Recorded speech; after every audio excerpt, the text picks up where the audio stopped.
Usually on Thursdays we cover the upgrades, but it looks like it's been a change when it comes to who's taking the pictures in the pit lane and when we usually get to see the cars. There is some pictures here in some parts I do want to talk about as well, but I thought we'd have a nice little series for Thursday typically, unless we get all the upgrades early, which would be nice, to talk about what's going around the paddock, the first pictures of the drivers, talking about what's going on within that circle and the cars as well for what we do have. Because there's still plenty to cover and it's more personable, definitely talking about the headlines, what's going on. Let's get into it for this Mexico GP weekend. If you're new here, please go ahead and subscribe and let me know what you think of the series by the end of the video. The obvious thing going into Mexico is that it's Alonso's 400th race, but there is some updates on the driver himself. He is currently a bit ill, and in FP1, Felipe Drugovich is going to drive for him, but he does expect to come back by FP2, where it's going to be a tire test session, it's going to be a longer practice session, and hopefully by that time, Fernando is recovered. He wasn't there for media day, but it's hard to keep the old man out. He always wants to drive whenever he can, and whenever chance he has to do it. More along for Alonso, there is also something set up to celebrate his 400 GPs. Unless he's very sick, the celebration should be set up here in Mexico. We don't know what that's going to be as of yet, but always for these drivers. I remember Kimi being celebrated for a bit too. Hopefully it's something bigger. 400 GPs is a huge milestone, and this guy isn't leaving anytime soon. He said he's driving up until 2026, and depending on where that AMR 27 or 28 is going to be, he could stay still in the sport.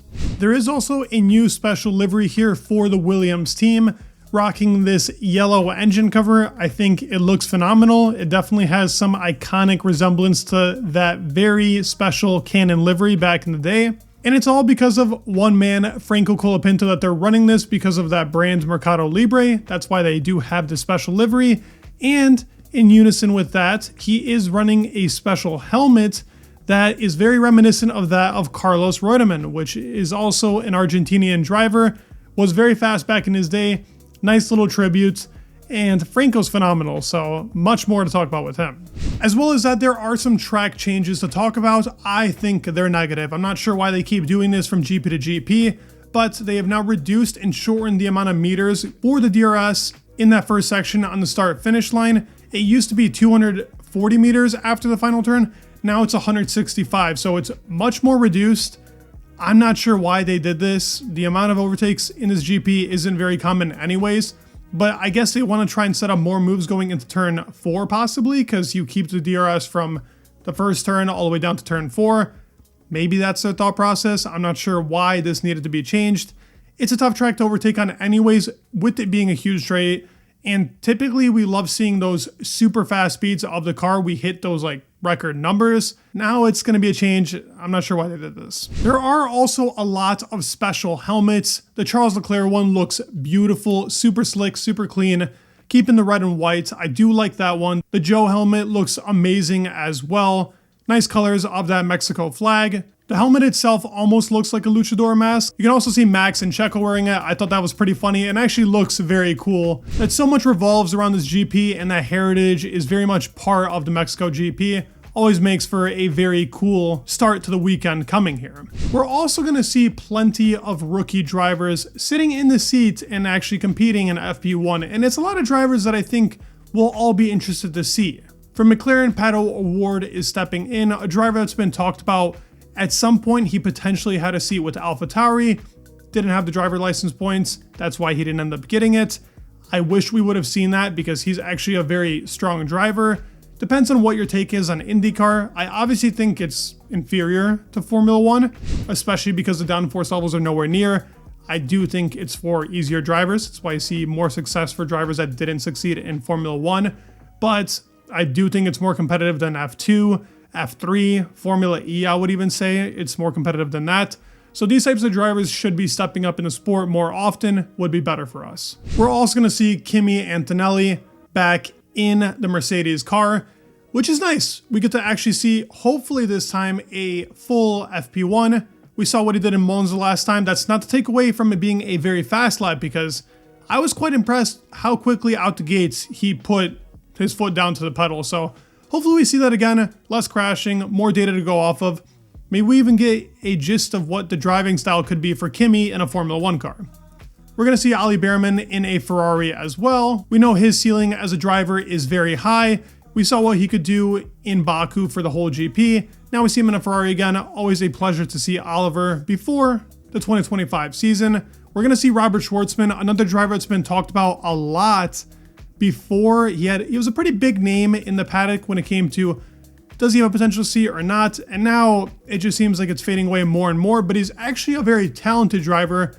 It's pretty shocking that he's not mentioned more in these conversations for rookies that could potentially drive in our sport in the future. It just seems like it's fading more and more, kind of like Theo Pourchaire. That Sauber seat's very interesting.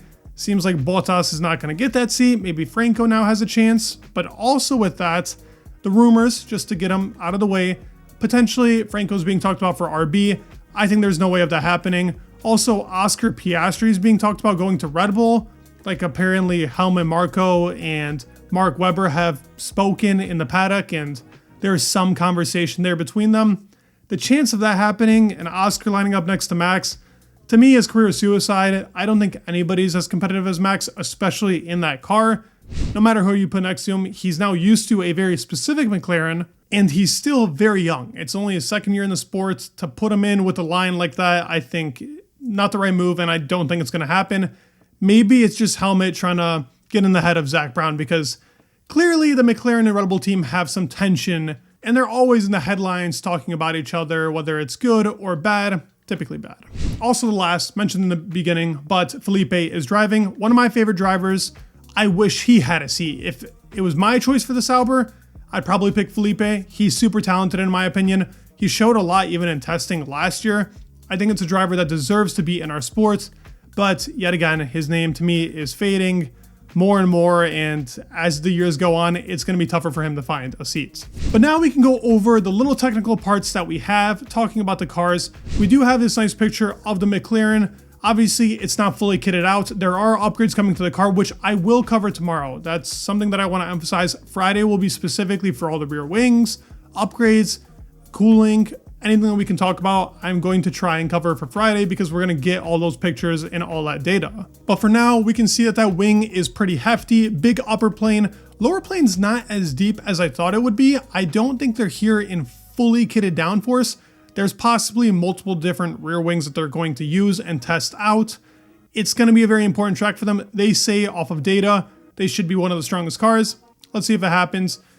I do expect them to still be fighting towards the top. But if we look at Ferrari's rear wing, it does look a bit deeper. It's a different angle on the picture. The upper plane is a bit smaller than that of the McLaren, but the lower plane is deeper and heavier. It's just the type of kit that they have for this car, and they think it works more efficiently for them. But the actual thing that I wanted to talk about here for the Ferrari is that cooling on the side of the car.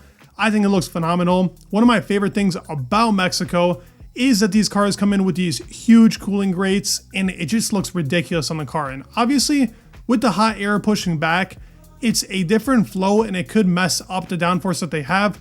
But it's required for engine cooling to have it here with this high altitude. You need to be getting it out somewhere, and this is their option. It's going over that engine cover and dipping slightly into that side pod gully they have as well. Should be interesting to see what team works best with this max downforce and max cooling setup.